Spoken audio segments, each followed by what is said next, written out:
A fired dishwasher shot and killed a chef and held a person hostage for about 3 hours before he was shot by police at a crowded restaurant in a tourist-heavy area of downtown Charleston on Thursday, authorities and one of the restaurant's owners said. The hostage was freed unharmed. Mayor John Tecklenburg said the shooting took place at Virginia's restaurant on the usually crowded King Street, a row of shops and nice dining that caters to both tourists and residents in South Carolina's largest and most historic city. Tecklenburg quickly said the shooting was the act of a disgruntled employee and not a terrorist attack or a hate crime in a city where 9 black church members were killed by a white man 2 years ago. This was a tragic case of a disturbed individual, I think, with a history of some mental health challenges, Tecklenburg said.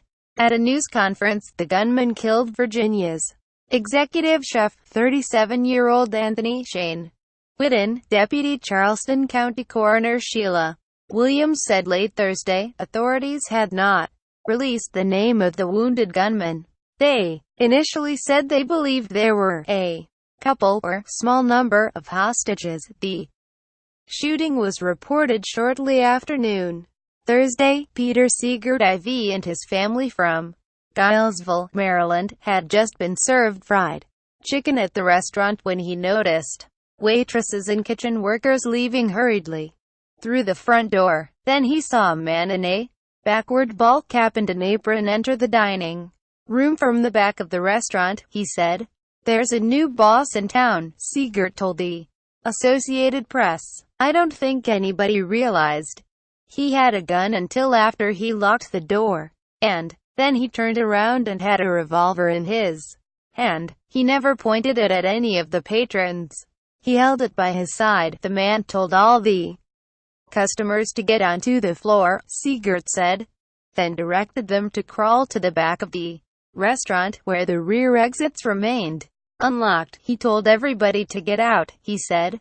Everybody started running for the doors. One of the restaurant's owners, John Aquino, told WCSC-TV that a dishwasher who had been fired came back to the restaurant and shot a chef to get revenge. The restaurant was packed with a lunchtime crowd, and the first officers to arrive were able to get the man who was shot and a number of diners out safely. Interim Charleston Police Chief Jerome Taylor said the site is a few blocks away from Emmanuel AME Church, where 9 black members of a church were killed by a white man during a June 2015 Bible study. Dylan Roof was sentenced to death in the case. It is also just several blocks from where more than 100 cruise ships dock in Charleston each year. Associated Press writers Sienna Adcox, Jeffrey Collins and Meg Kinnard in Columbia contributed to this report.